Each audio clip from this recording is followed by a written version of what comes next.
Hi there, it's Tim Clark reporting from Los Angeles for CVG. I'm with Mike Gapper from Xbox World. Hi Mike. Hello. So what did you make of this show, Mike? Was it much as expected? What stood out for you? Well, you know, it was exactly the show we predicted all along. We said all along it was going to have those games, but not necessarily in that order. The order was inexplicable. They gave put Halo up front and closed on a game I can get on any system and, you know, even play better on PC. It made no sense. It was a very strangely ordered show. I thought Halo was the most exciting single piece of software they showed. Were you pleased with what 343 did? My kind of impression was that I didn't want them to do just a retread of the stuff Bungie had done in the past. It felt like they've taken it into some interesting new directions. Well, Halo was undoubtedly the highlight of the show. And I think a lot of Halo fans are going to be a little concerned by what they saw, because what we saw was quite a heavily scripted sequence, and Halo's more about the freedom of the sandbox. But you have to sort of frame what we saw today in the context of what we've heard from Frank O'Connor and the other guys from 343. They've always said they love the sandbox elements of Halo. They're secret fans of ODST. You know, they really like when you get a lot of space to move, a lot of space to run around. The thing we got shown today was much like the other demos we were shown today. Very tightly scripted sequences that they can control in an on-stage environment. Of course, no one was actually controlling it. They were just pressing buttons when they were pretending to fire.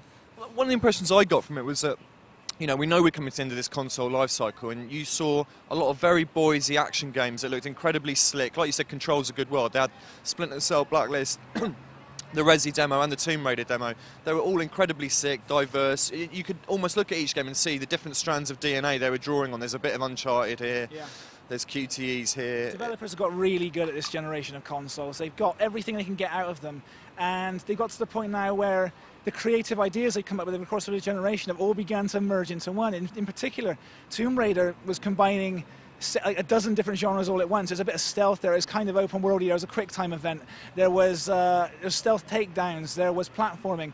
They just kept on throwing all of these different things into one game because they're so good at doing each of those bits individually. Why not do them all at once?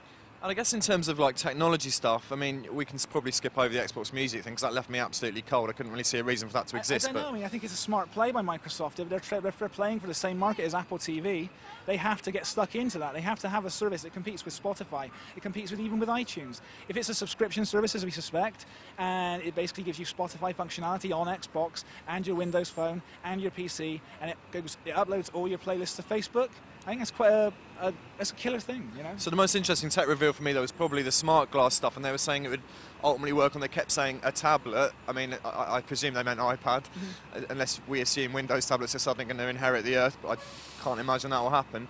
But that seemed to me a direct response to what Nintendo obviously doing with Wii U. Sony are kind of talking about a bit with using the Vita as a second screen. Yeah. Were you impressed by that, what they showed? I wouldn't say very impressed because we've yet to see the things that it can do, but the potential is incredible. And this is kind of what we had with Nintendo's conference last year. They showed this machine and we had to think about the potential of it. We have to take that step ourselves. We have to think about the things that can be done and hope that developers do it.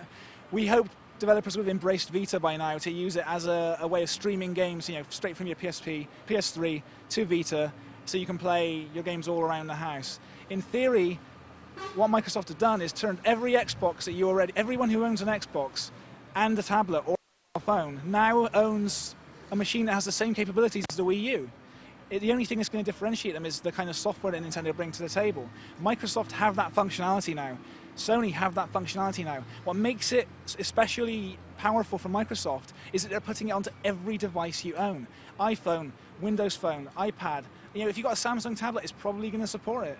And that's incredibly powerful. You don't have to spend £250 on a Vita, plus the cost of the memory card and the games you get with it. You've probably got a device that will interface with your 360 now. I mean, going back to the software, what did you make of the South Park reveal? I thought Trey Parker and Matt Stone were the most comfortable speakers by far, the only guys not using auto-cue. They were funny. It was one of the best guest stars, I think. It was funny. They were the only guys who came out on stage and behaved and acted like humans. Everyone else looked like a robot up there. They came out, they made a funny joke. The Twitter says that they were actually pulled off stage early, and they were certainly looking off stage to someone who was in the pit there.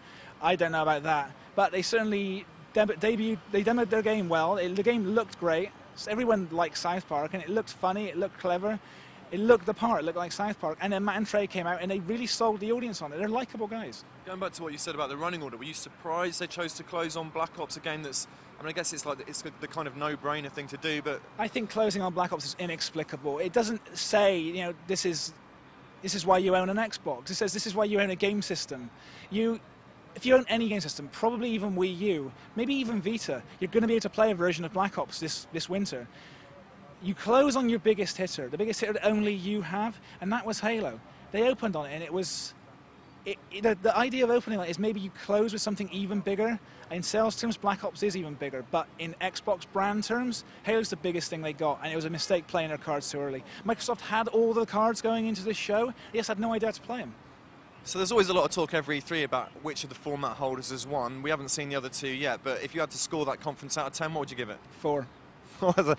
as ever, with a harsh score. But not for the call of the games. It was for the way they were demoed. If you've got a game as big as Gears of War, as big as Forza Horizon, as big as Halo, you don't wheel them out first, you don't show them for a couple of minutes, and then give Mr. Nike 8 minutes. It was inexplicable. I'm going to go with a more generous 7 out of 10, and we'll, of course, be bringing you the other conferences as the week goes on. Cheers.